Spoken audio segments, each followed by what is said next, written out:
Okay, so just to start with, uh, let's first of all, I will give a outline of the course, what we will try to achieve.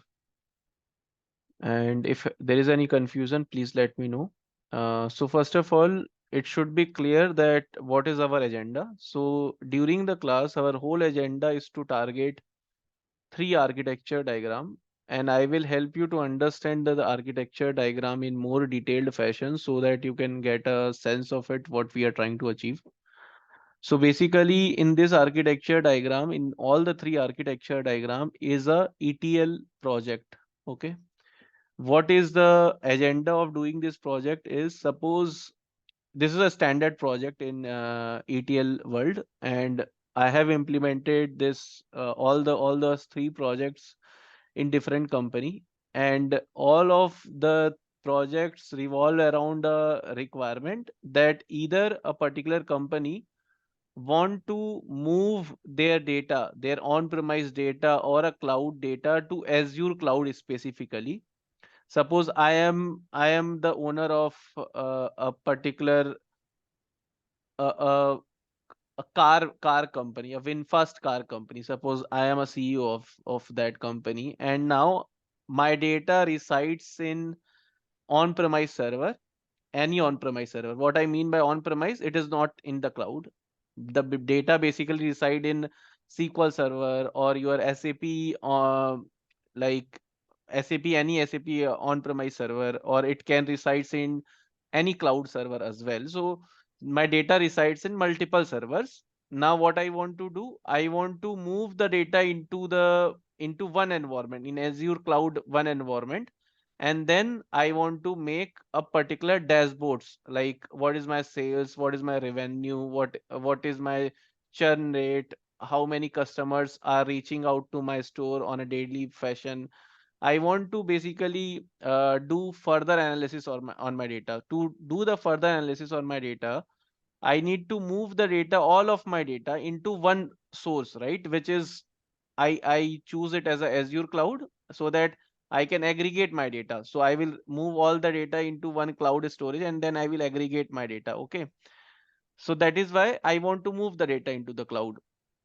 And why I want to move the data into the cloud from my on-premise source to any cloud server is because the advantage of that comes with, like, the scalability is easy, the sharing is easy. That is why I want to move the data into the cloud. So let's write down the requirement first of all.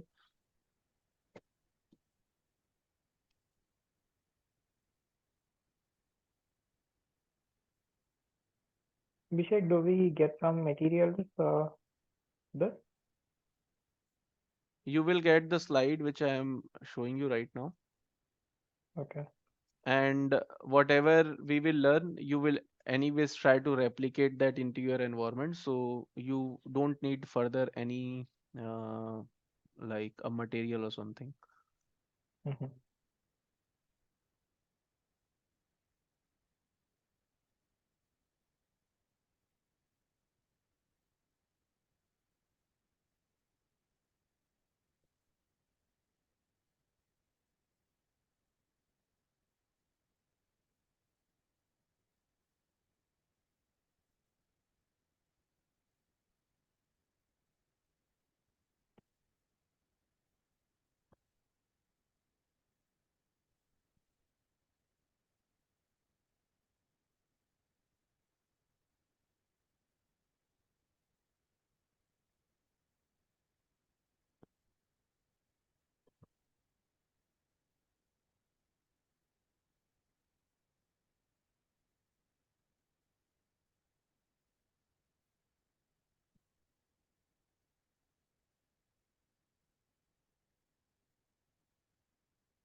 Yeah, so suppose I am the owner of VinFast car company, and then these are the different KPI which I want to present in dashboard, and my data resides in this. Okay. So what I will do, I will, for whatever KPI is there, I will figure out that what are the data points I need in SAP HANA and DMS HANA, and then eventually I will move that into the cloud, and then I will basically make a Power BI dashboard. Okay, so end to end, that will be the flow. Why I'm moving the data into the cloud? Because of the advantage of like the sharing is easy. You don't need to maintain it. Like the cloud server provider is maintaining it. So these are the different advantages which comes with the cloud. Okay, so that is why I want to move the data into the cloud. And then I want to make the certain dashboards. Okay, so people the so the again the question comes into the mind that hey, of a particular source is already there in the cloud, then why we are moving the data into the cloud? So because few of the cloud service are degrading, so this dynamic 365 is degrading. That is why people are moving from dynamic 365 to another cloud service. Or the second reason can be that if your data is present in multiple services, then you want to move it to centralized cloud in which you can aggregate. That is why also people are moving the data into the particular cloud service. Okay, so all of the project which we will do will revolve around this requirement that you want to migrate the data into the cloud, and then build a Power BI dashboard or any kind of descriptive analytics dashboard on top of it. Okay, that is what you need to do. Now 1 second, I will go to the advantages of the cloud. So yeah, so why we are people are moving data into the cloud nowadays and why it is trendy? Because it is in the cloud, it is easy to scale. So suppose today I want to set up a uh, any infrastructure of ETL, it is very easy. I can go to the like Microsoft space and I can make SQL Server, I can make a ETL tool, I can make a Spark tool, very easy. So I don't need to go there and set up an infrastructure. That is why. So you also feel currently you see that we don't generally download too many software in our computer. Why? Because everything there is in the cloud, and it is easy to just opt for any service on pay as you go model. That is why people are moving the data into the cloud, because it is easy to share, upgrade is very easy, collaboration is very easy, you and all the maintenance will be done by cloud service provider itself. Okay, if any disaster happens, then also it will be handled by the cloud service provider. Suppose this Russia Ukraine war is happening, so any disaster happens, so all the things will be taken care by cloud service provider. That is why people are moving the data into the cloud. uh, yeah, so these are the different advantages. Okay, now again if I go to this architecture, we will focus on three architecture. First architecture is this, second architecture is this, third architecture is this. Let's talk about the first architecture. So your data is there in any of the on-premise server or a cloud server. We will move the data using Data Factory to blob storage, which is again a storage offered by Microsoft. Here we will move the data, and then we will try to process the data. Process data means combine the data, join the data, do any kind of transformation is that by using Databricks. After the transformation, I will write the data to the blob storage. Then again, I will move the data from the blob storage to the SQL Server. There, I will write any stored procedure, make views, and then Power BI dashboard will be done. So this is the end-to-end architecture. All the architecture will be implemented by using Data Factory. This is a storage service. Databricks is a computation power which helps you to transform the data. This is again a SQL Server. This is a Power BI. This is on-premise or a cloud service. This is a Data Factory. Now this architecture is clear, or any confusion in that in this architecture particularly, or the project which I have explained, or any confusion till now, guys, please tell me.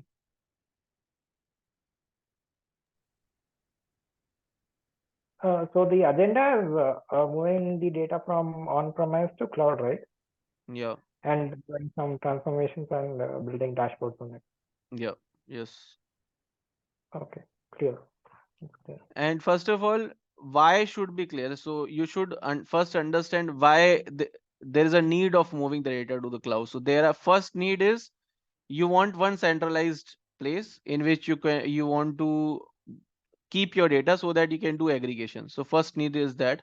Second need is cloud is easy to maintain, to scale. That is why people are moving data into the cloud.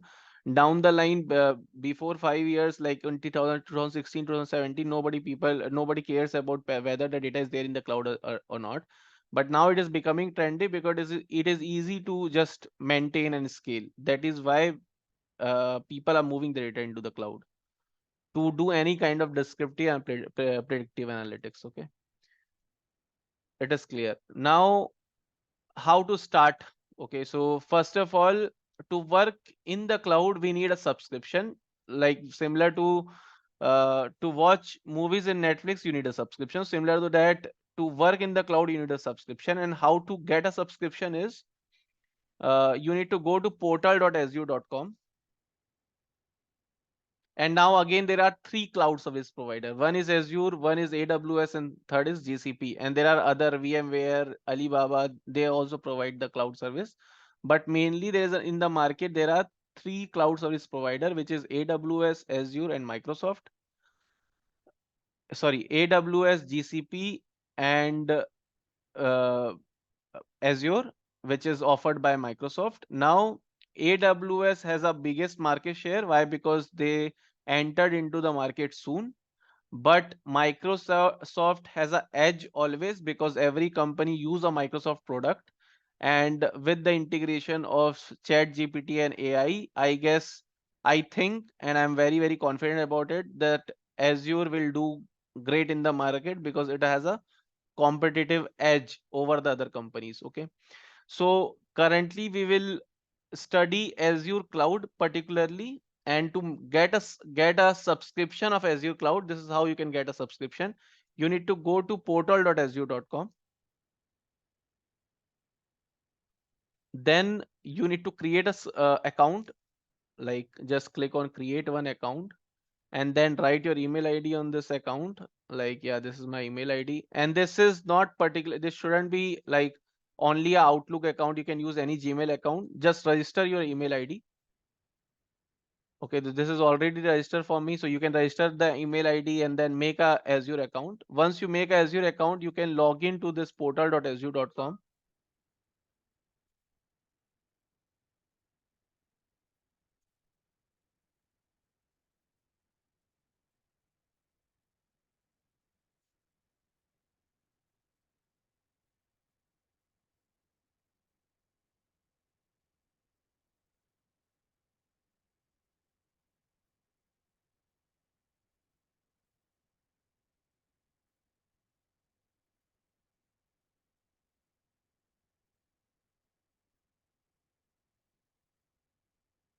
Yeah, once you make an account, you will see this kind of space. If I let me show you how, like, because I do have a subscription, but if you don't have a subscription, how it will look, I will show you.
Yeah, so once you make an account, this is how it will look. Then you need to use a credit card to get 1 month of free subscription. So you can click on the start and then you proceed to register your credit card and all the details. Then you will get 1 month of subscription. What we can do together is Supreet can create one account and others you can work in Supreet account, and then after 1 month you can create an account and Supreet can work on that account. That also can be done because I am currently using my student's account. Okay, so you can log in with your email ID. Supreet doesn't need to provide you his credential. You can just use your credential. Supreet will just make a user, like you as a user, others to use his account, or others you can make an account. You can eventually decide in the group how you want to go forward with it, and you guys can work in one account, and after 1 month you can share the account. That also can be done.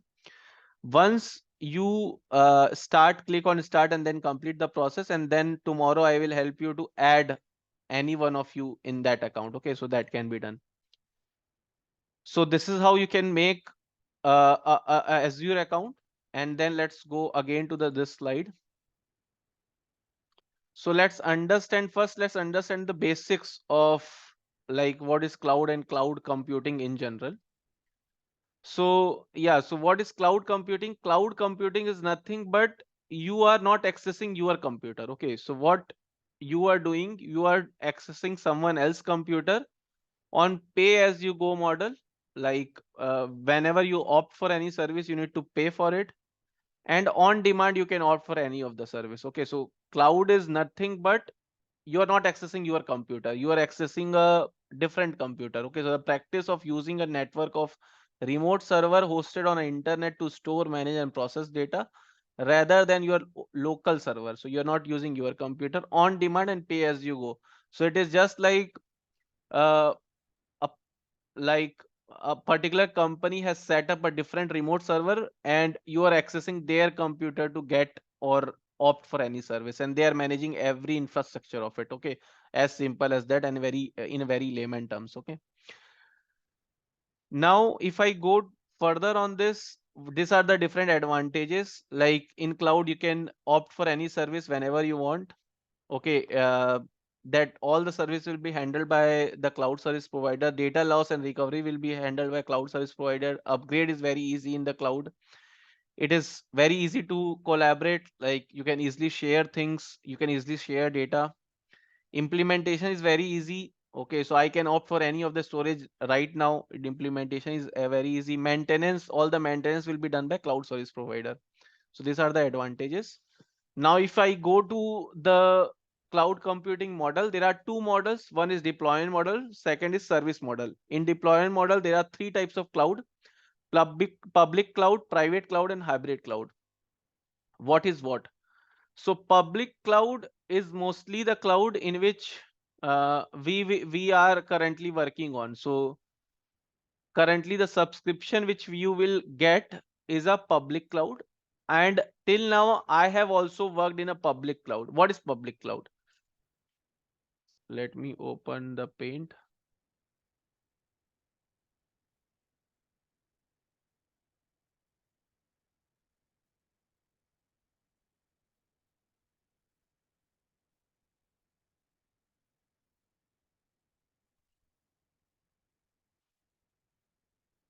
What is public cloud? Suppose you have a I am with Azure, Microsoft, from Microsoft I am providing the service. Okay, now others came to me and said that Abhishek, I need a storage. Okay, so what I will do, I will allot others a space in whole server, that hey others, this is your space, you can work on this. Okay, so I allotted a space to others, that this space belongs to others. Now Supreet came to, and others belongs from a different organization. So suppose others belong from, suppose X ABC organization, ABC organization. Now Supreet came to me. Okay, so Supreet came to me and said that hey Abhishek, Supreet came to me and said that Abhishek, I need a particular store, and Supreet belongs from XYZ company, suppose. So Supreet again said to Microsoft that he need a space in my cloud, and I allotted this space to Supreet. But the like different organization is sharing the same space. Okay, so this is a public cloud space which every organization is sharing. But now if Supreet says that Abhishek, my data which is there over here is very sensitive and I don't want a public cloud. What I want from you is come to my own space, and then set up an infrastructure for me. So what I will do, I will go in the private cloud for Supreet and set up an infrastructure for Supreet, which what Supreet can do, this space can be easily shared with Supreet organization. Like suppose Manju is working on Supreet organization, so every one of Supreet organization can share this space. Okay, can easily collaborate with each other. But Supreet needs to pay high price for this space. Why? Because Microsoft is coming to his environment, his server environment, and setting up everything for Supreet so that they can internally work. Okay. But in public cloud, it is a like less expensive, and mostly you will work on the public cloud itself, because I have worked in sensitive data as well. I have worked in banking domain as well, but they don't set up a private cloud per se. They set up a public cloud itself in which you will work on always. So currently we will also work on public cloud. Yeah, so this is private cloud in which Microsoft will come to their premise, set up the everything, and so internally they can collaboratively work. And in public cloud, everybody will share the shared space. Okay, so that is public cloud. What is hybrid? Hybrid is mixed of both. So few of the service they can set up in public cloud, few of the service they can set up in private cloud. Any confusion on this, guys?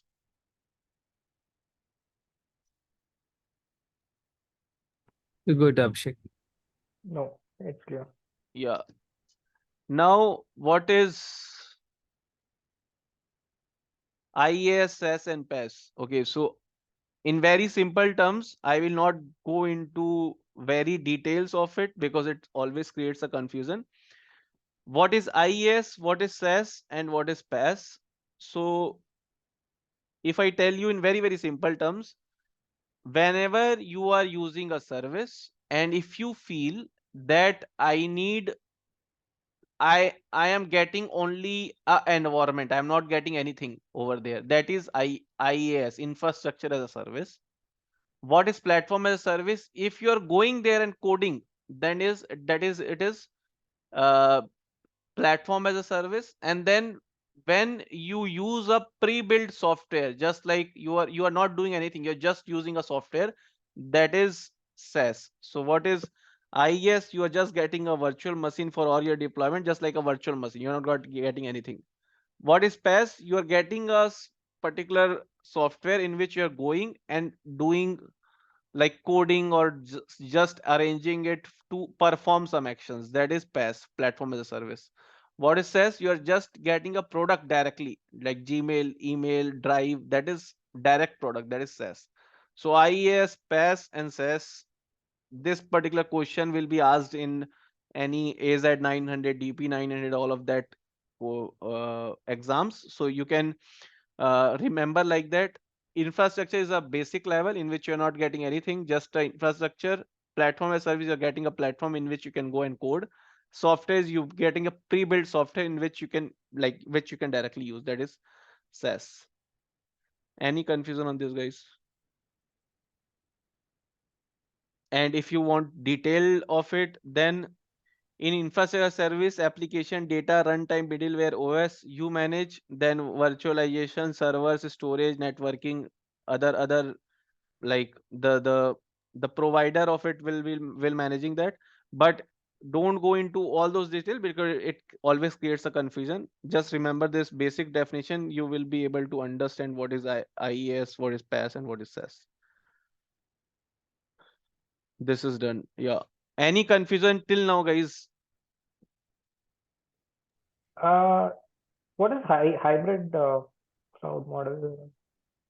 Mix of public and private. If you understood uh, public and private, then suppose I am from like a banking domain in which I want to secure my data. So what I want to do, what I will opt is I will kept few of the services in the public cloud, and I will keep few of the services in hybrid private cloud, and that is mix of both. So that is hybrid cloud, basically like mix of both. Okay. So it's in the same organization. What do you mean by same organization? I mean, for example, if one owns a private cloud, Mhm. it is dedicated to them, right? The rest others cannot share the resources. Yeah. So Yes. Yeah, you are right. Then in case of hybrid, how is it like? I mean, is it dedicated to a specific thing or is it shared? so suppose I am working in any company, any XYZ company, and I said to Microsoft that uh, do a setup for me in which my data is under my control. That my data I don't want to keep in public cloud. I want to keep it in private cloud. But my codes, suppose I have written some codes to process the data, like suppose a Databricks, or I written any computing resource that I want to share, that I don't want to keep in a private cloud, that I want to share in a public cloud, so I can keep over there my few of the computing power. So Microsoft will do a infrastructure setup for me in which few of the servers which I am using is located in private cloud, and few of the servers which I want to share and I don't want to pay much higher price for it, that will be set up in a public cloud. So I am basically using a hybrid cloud. I'm not using specifically a private cloud or a public cloud. I'm using a hybrid cloud.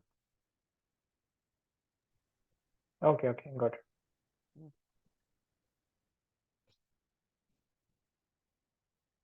And all of this IaaS, PaaS, SaaS, public, private, hybrid, you will never work directly on any of this. It is just like from the definition, while you should understand this. But once you start working on an organization, the infrastructure is already there. People will not say to you that, hey, should we use public cloud, private cloud, all of that, because I guess like it depends on the infra setup, how company wants to do the infra setup. Until and unless you're not in that position, then you shouldn't be caring about all of these. So yeah, it's okay. Now once we have a particular space,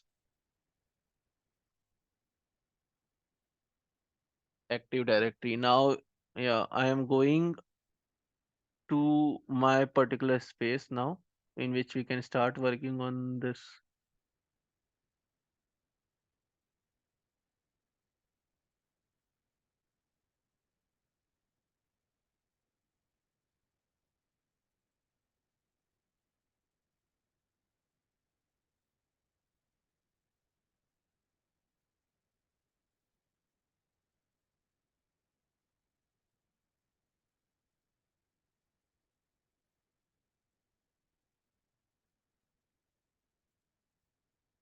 Yeah.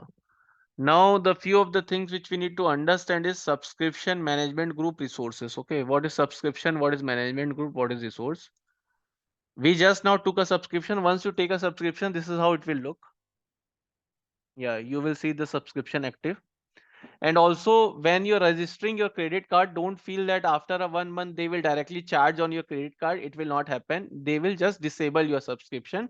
It will not directly charge on your credit card. Okay, so sometimes we fear that, yeah, like once my subscription is expired, they will directly charge the money. It will not happen. And ideally, if you just after 1 month is expired, if you continue using the same subscription, monthly usage of practicing and learning is not more than $1,000 if you just carefully use it. So yeah, it is not a big deal as well at the same time.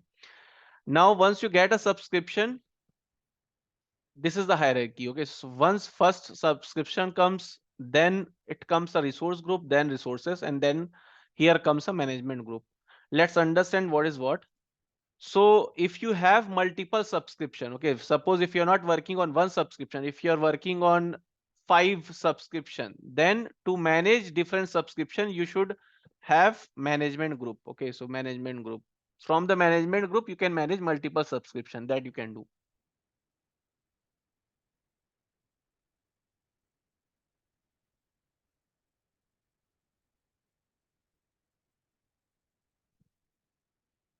Okay, so currently I'm working only on one subscription, but suppose I have 10 subscriptions. So from management group, I will manage all those subscription.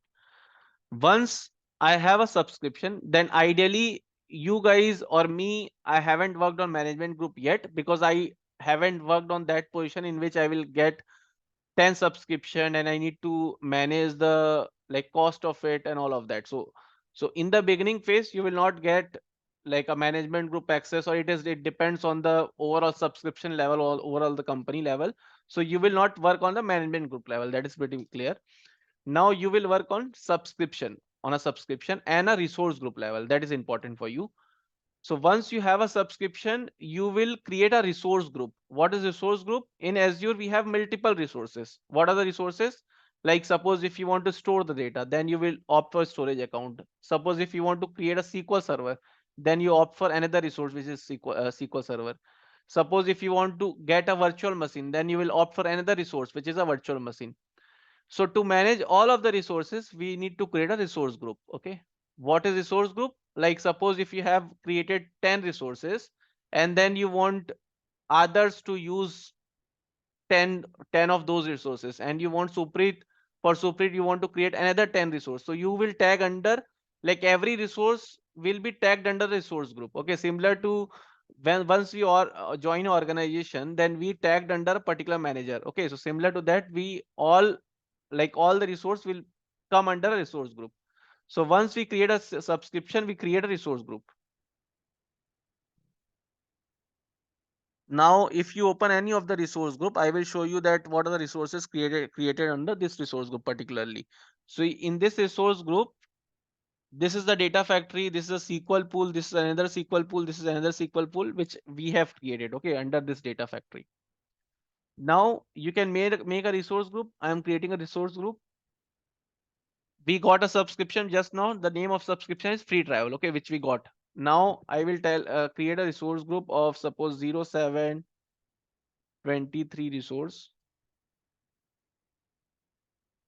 Now region, what is a region? So if I go to the architecture diagram,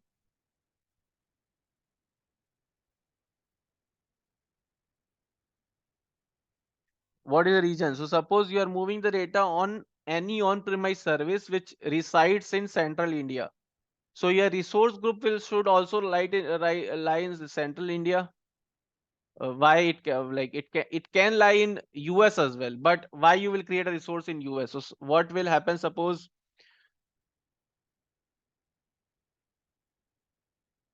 okay, suppose you have a server over here which is in central India, and if you create another resource, all the resources under this region, like under the region, then the communication is easy. Suppose you have created a resource over this region, then communication will be easy. But suppose if you create this resource in any other region, suppose you created in East US, then you can anyways communicate, but charges of that will be more because the data needs to transfer to US instead of transferring it to the local servers, okay, which is there in India. So try to create a resource in the same region in which you want to like communicate. Okay, so here I am creating my resource in central India because like I feel that I belong from central India, and my resources which I will use also belong from central India. Then tax is only necessary when there are multiple resource group which you are creating, but ideally I haven't used this tax in my, like this is not very useful feature. I feel so because I haven't used tax, but it is mainly being used when you have multiple resources and you want to add some tax to it so that you can easily find it. But like currently there's no need. And then we can click on review and create. So what are the things we need to give? We need to give the name, we need to give the region, and then we need to create a resource group. Once we create a resource group, let me open the resource group. This resource group we have created.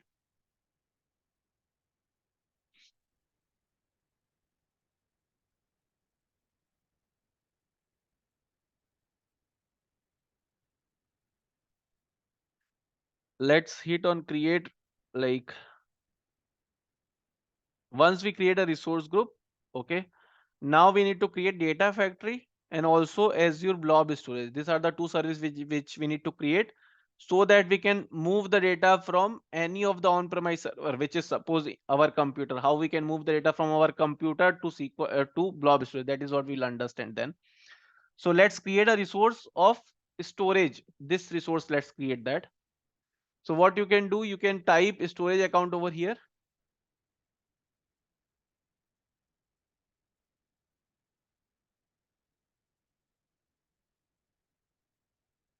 Open this. hit create.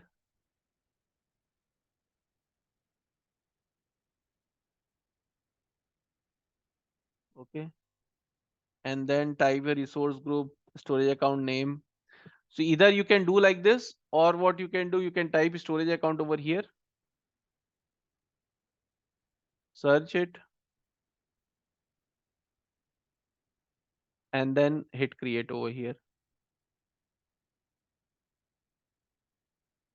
Then you can search for subscription and then resource group which you have created, and then give the name over here, suppose 0523.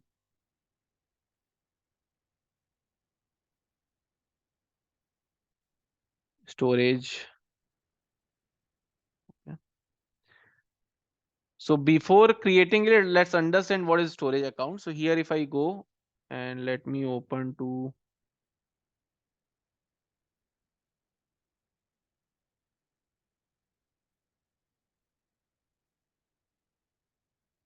what is storage account, let's understand that. So storage account is basically to store data. What kind of data? Audio file, video file, image, or CSV, Excel, Parquet file, any kind of data you can store in Azure using storage account. Okay. It doesn't needs to be a relational data. It doesn't needs to be a tabular format data. It can be any kind of data you can store in storage account. Okay. Now storage account has 4 types. What are those?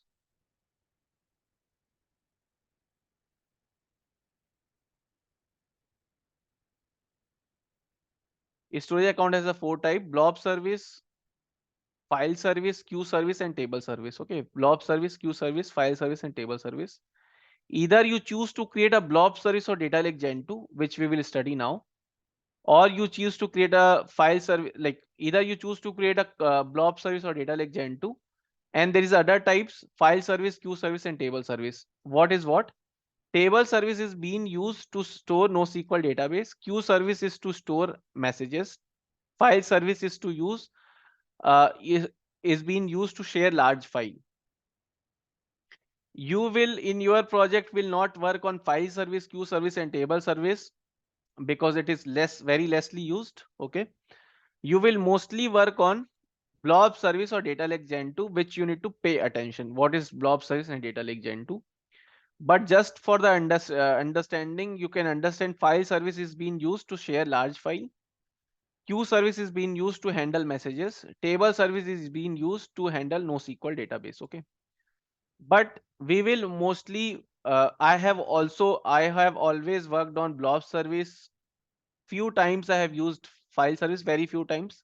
But in our project, whatever project we will do, we will work on blob service and data lake gen 2.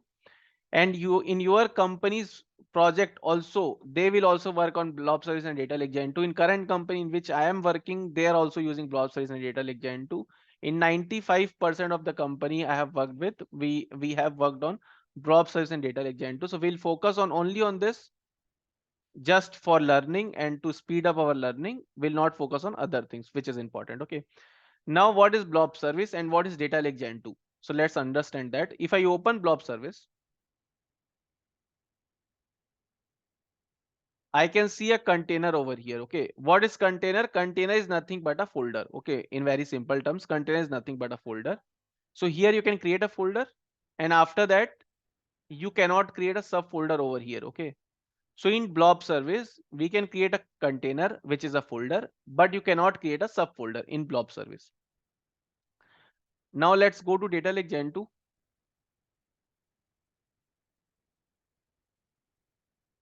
If I go to data lake gen 2,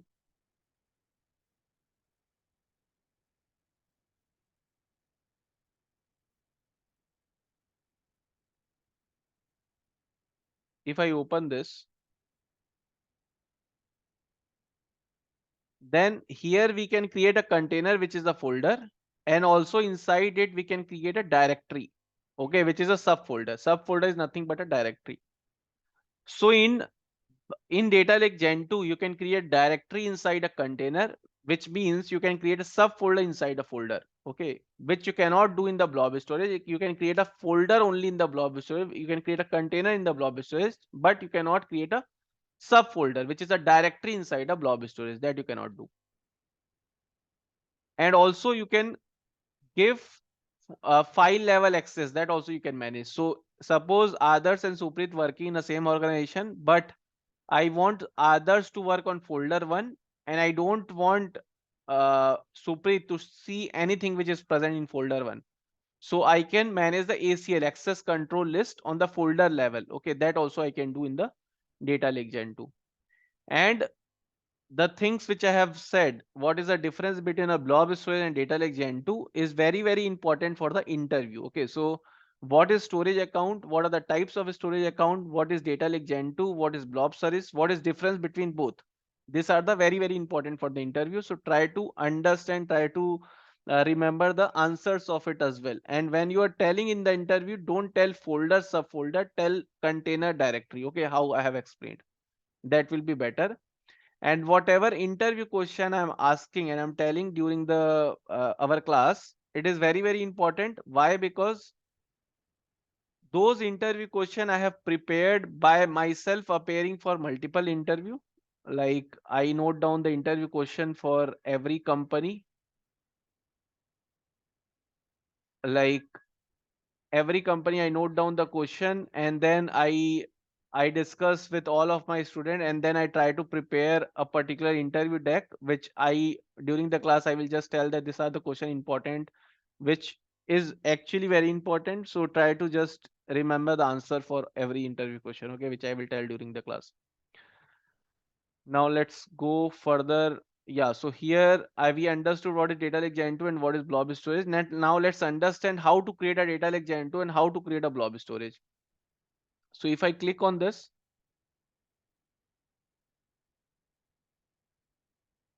then resource group, you need to just mention the resource group, then type the storage account, which is like 0723 storage account.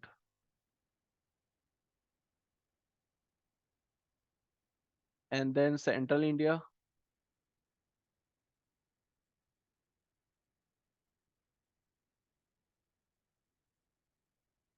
And then let's go in the second tab. We don't need to focus on every setting because every setting is not required for the data engineer. Most of the setting is from the infra setup. Okay, so you're not an infra guy, you are a data engineer. So you don't need to consider the networking, all of those details, because that again comes in the infrastructure. What is important for you is to focus on the setting which I am telling you. So here this setting is important. If you click on this, then it will create a Data Lake Gen 2. If you uncheck on this, that will create a blob storage. Okay. And you can read this as well. Hierarchical namespace complemented by Data Lake Gen 2 endpoint. Hierarchical namespace means you can create a hierarchy. You can create a directory inside a container. You can create a subfolder inside a folder, that you can do in Data Lake Gen 2, which you cannot do in the blob storage, which enables the directory semantics, accelerates the big data analytics, and enable ACL, access control list. On a directory level as well, access can be provided. Okay, so you can just enable this, and then every settings will be default. You can review and create. Just review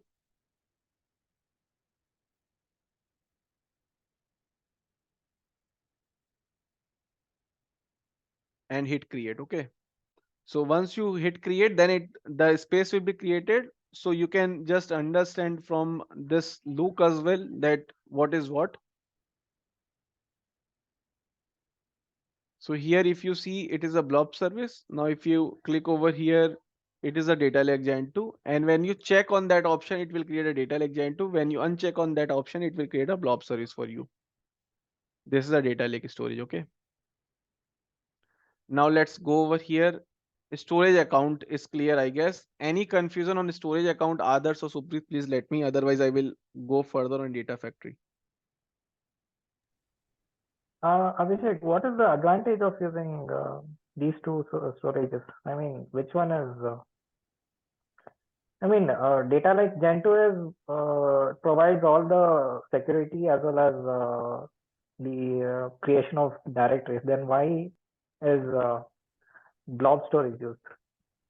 Blob service is suppose mostly in all the company you will be using a Data Lake Gen 2. You will not use a blob service. Blob service is a older version of the storage, but currently people are migrating the data from the blob service to Data Lake Gen 2. people are not opting for a blob service particularly because it is less like it has less feature as compared to data lake gen 2. You are right.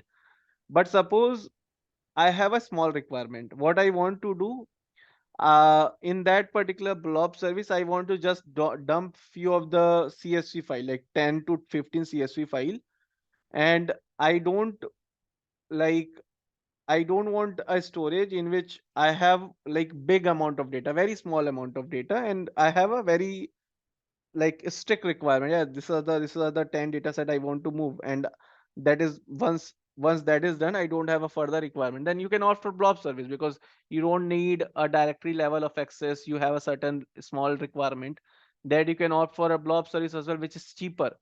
So you can decide either you want to blob service or data lake gen 2. If you want a futuristic solution, then you need to go with data lake gen 2. But if you have a small kind of requirement, then you can opt for a blob service in which you have a certain data set coming in, and then you want to make a dashboard kind of a thing, then you can opt for a blob service, which is a cheaper solution here. But in most of the company, you will be using a data lake gen 2, not a blob service. People are either upgrading from to data lake gen 2 from blob service because it is outdated version right now. Yeah. Okay, okay. Got it. Now let's go to data So factory. blob is outdated right now, or still people are using it?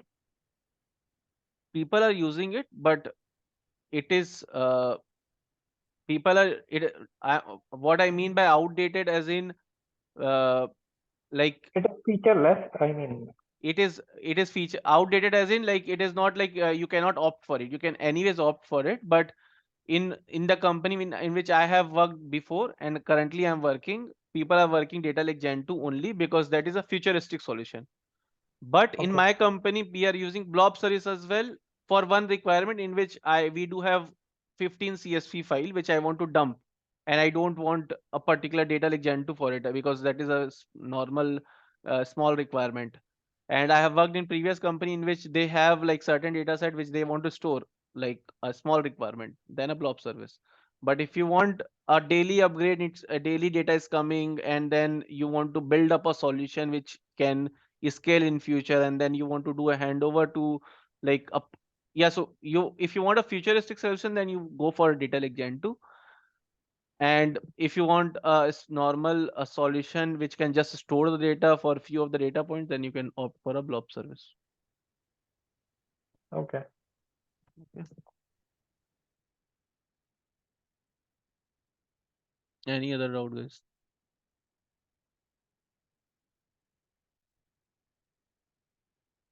Okay. Now let's go to data factory. What is data factory? Any idea, guys? Why? What is data factory and why do we use data factory? Supreet, any idea for Supreet, you must answer this question. What is data factory?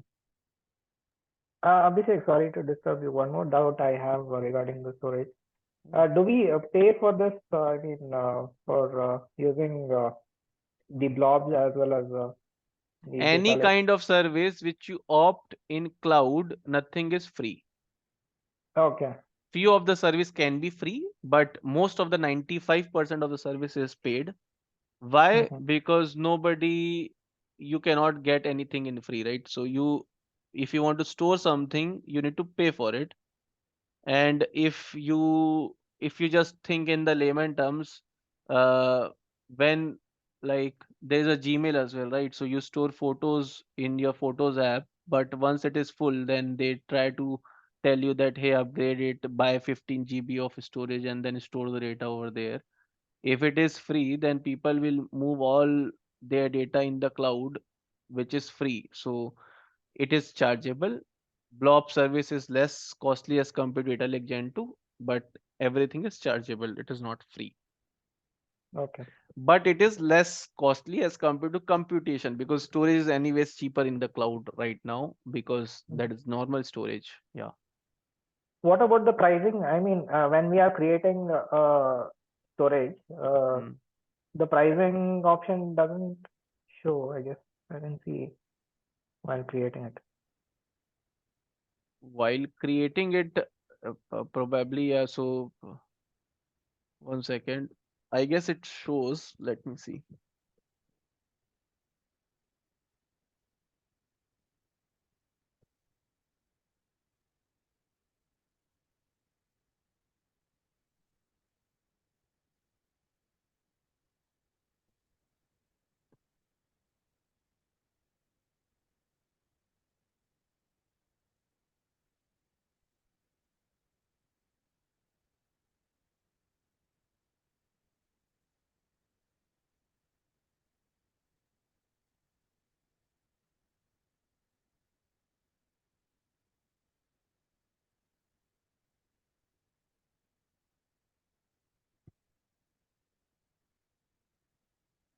I guess in subscription it is showing free trial, right? In the So subscription, you can see the charges of it, but here it is not showing. But in the when you go to the subscription level, you can see the charge of each of the service which you are using. okay. So after creating, it shows It price. will there can be a method I can check for it, but it is not like you cannot get the cost estimate before creating it. You can definitely get the cost estimate before creating it. So if you see on the resource group level, I can see the cost that this is my resource group. On the resource level as well, I can get the I can get the cost. That's not a problem. And if you want to check the cost before creating it, I think there can be a solution. I can 1 second. I will look for it. Uh,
Here you can see the pricing.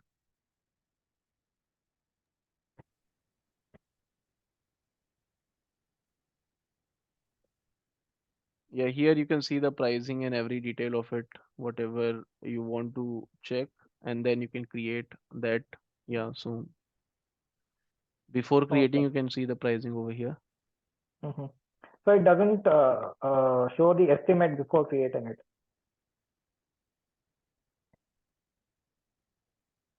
Estimate you can get from here, right? Yeah, I mean, it is provided as a separate document where we can see and then. No, it is not for every resource. It is not true for every resource. In few of the resource, you will get the estimate as well. This is the cost. Like if I create a SQL server, then you will see the estimate for SQL server. If you create Synapse Workspace, then also you get a particular pricing for it. But for this one, it is not like showing you because it depends.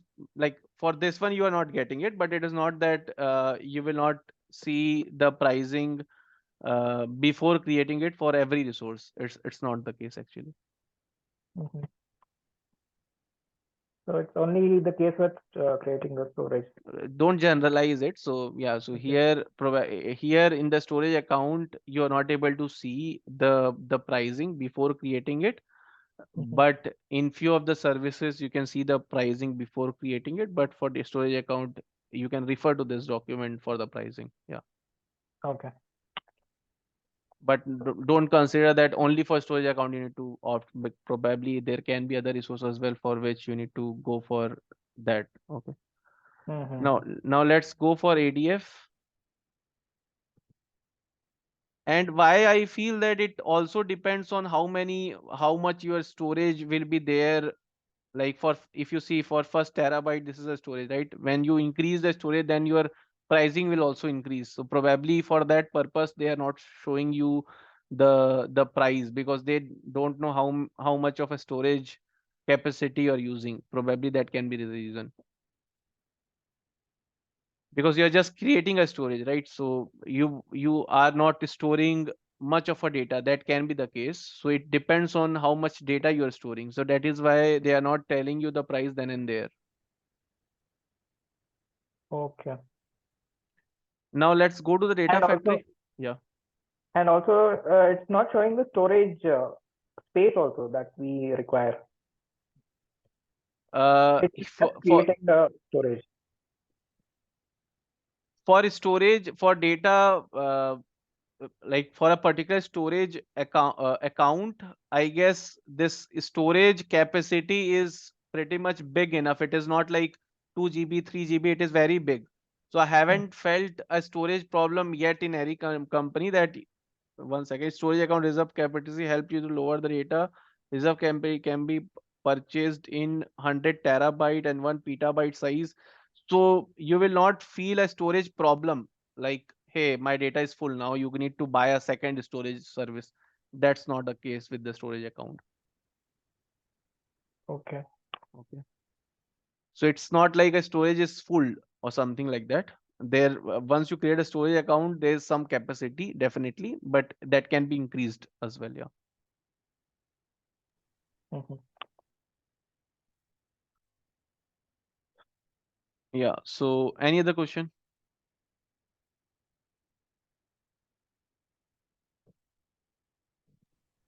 Nothing from my end. Okay, let's go to data factory now. What is data factory? Data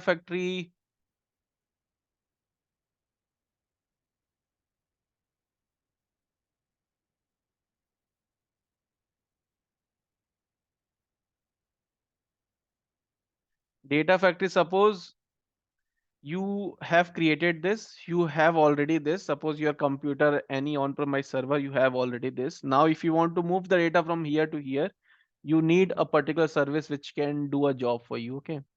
Similar to that, suppose if I want to move from India to Germany, I need a particular uh, a service which can take my luggage from one place to another, any service. So similar to that, if I want to move the data from one place to another, I need a particular service which can do the job for me. Okay, so that is data factory. What is data factory? It helps you to orchestrate the whole process end to end, from source till the end Power BI. It helps you to move the data. It helps you to trigger the jobs which you have created to transform your data, and it helps you to load the data into the SQL server. Okay, and then refresh the Power BI. So it helps you to orchestrate the whole process. Does data factory will store the data? No, data factory will not store the data. Data factory is not a storage mechanism. Data factory is a orchestration tool, a ETL tool. Okay.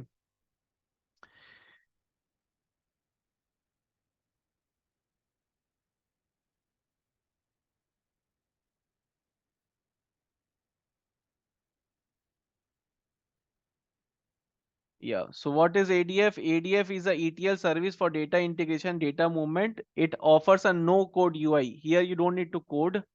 You just get a no code UI, a particular monitoring tab in which you can go and create the pipeline and do everything whatever you want to do to orchestrate the whole process. Okay, why do we use data factory? Data factory allows you to create data driven workflow, orchestrating data movement and transforming data at scale. What is ADF? ADF is a cloud ETL service for data integration, data movement, and offers a no code UI. Though you don't need to code or do anything, you can just create a space. Once I create a space, then you will better understand it. So let's create a space. You can hit create, similar to how we have created a storage account, and then you type your resource group, and then you give your ADF name, ADF Central India.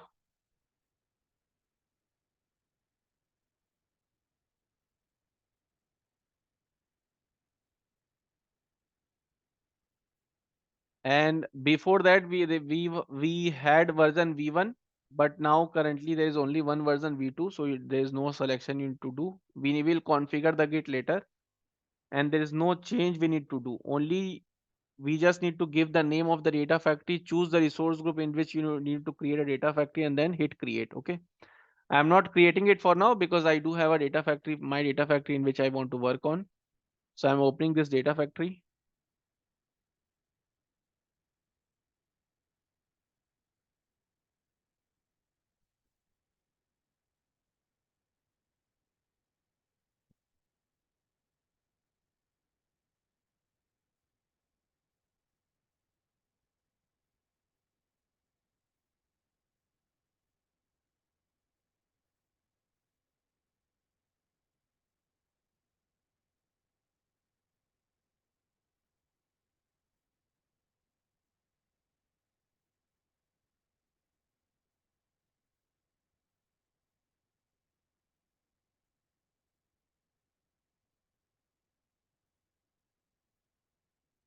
This is a home tab.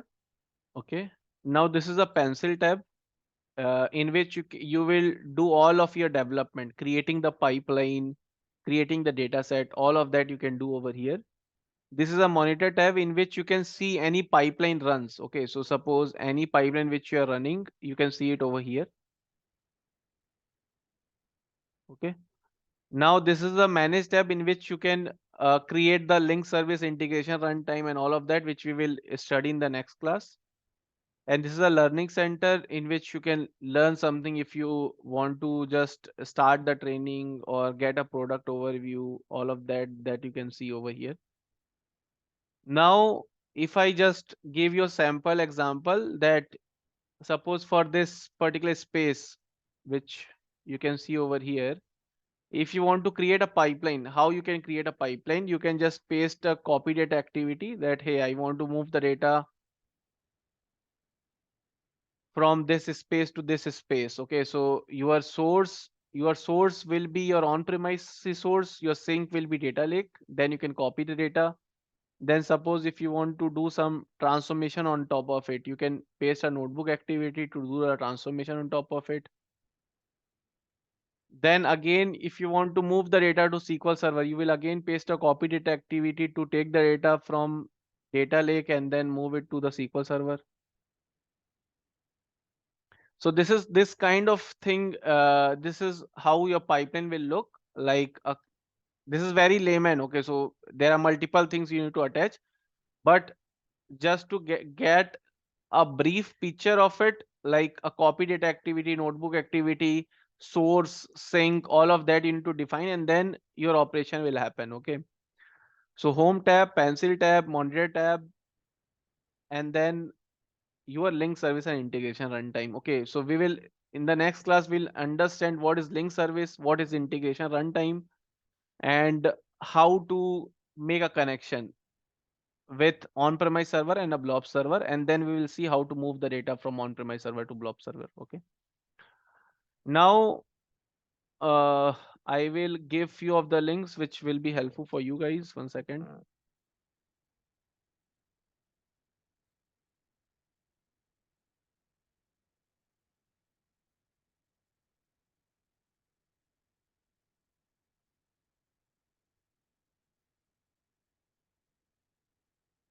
In this link, you will get all the PPT which I am using right now to teach. You can get it over here.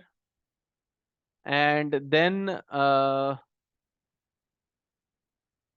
learning material. In the learning material here, you will get all the like SQL related learning material and your like a data engineering related learning material, like all the certification documents you can get over here. Okay. Which I update time to time basis. Okay. And then you will get the interview question as well over here. Okay, SQL interview question, data engineering interview question, you will get it over here. So this is a good and also sample file which I will during the class, the sample file which I will use to teach you, you will get it over here. So just star mark it and use it whenever you need this. Okay. And also others, I will add you to a separate group in which I give the class related update or send few of the interviews if I get some opening here and there. And I also share the learning material which I have like I'm showing you right now. I update this and share in the group as well. And please send me your email ID so that I can send you the recording for the today's class.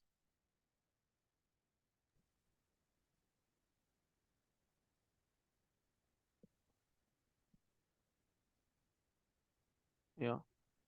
So now, yeah, so that is all for today's class. And the homework which you guys need to do is get a subscription first.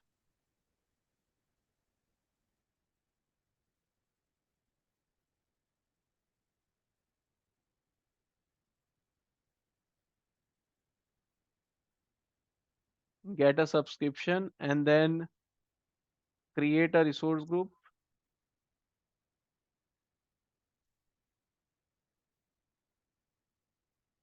Then create blob storage, data lake gen 2. Then create ADF. Okay. And then just read about, like, in general, what is cloud computing, and get familiar with overall environment.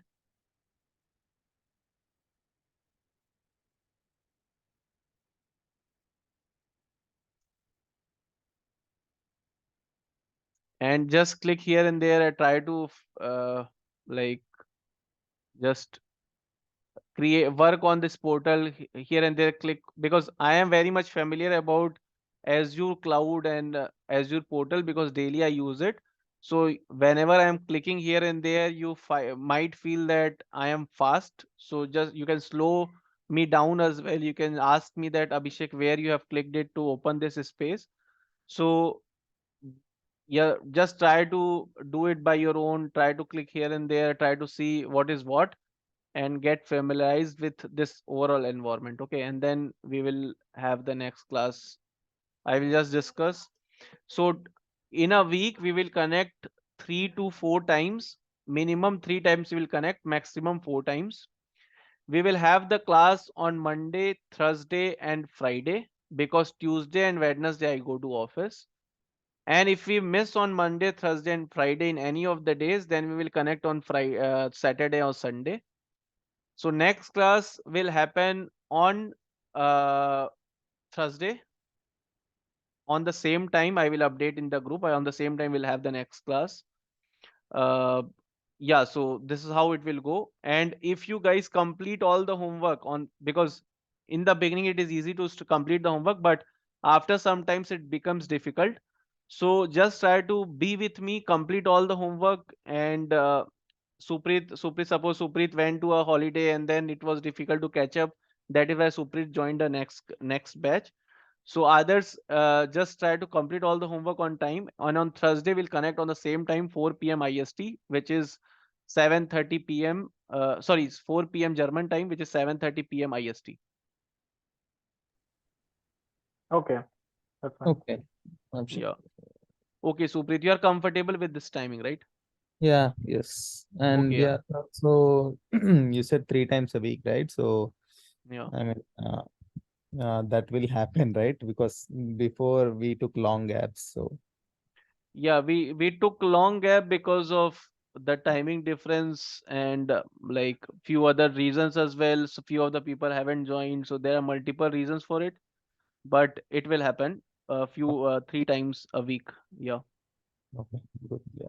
And only two of us, or I am expecting one more person to join, which is AZ. He haven't joined today because he joined another meeting, but okay, 3 to 4 people will be there. Yeah.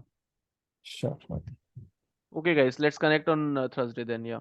Bye. See you. Okay. Thanks, Abhishek. Yeah. Bye-bye. Yeah, sure. Thank you.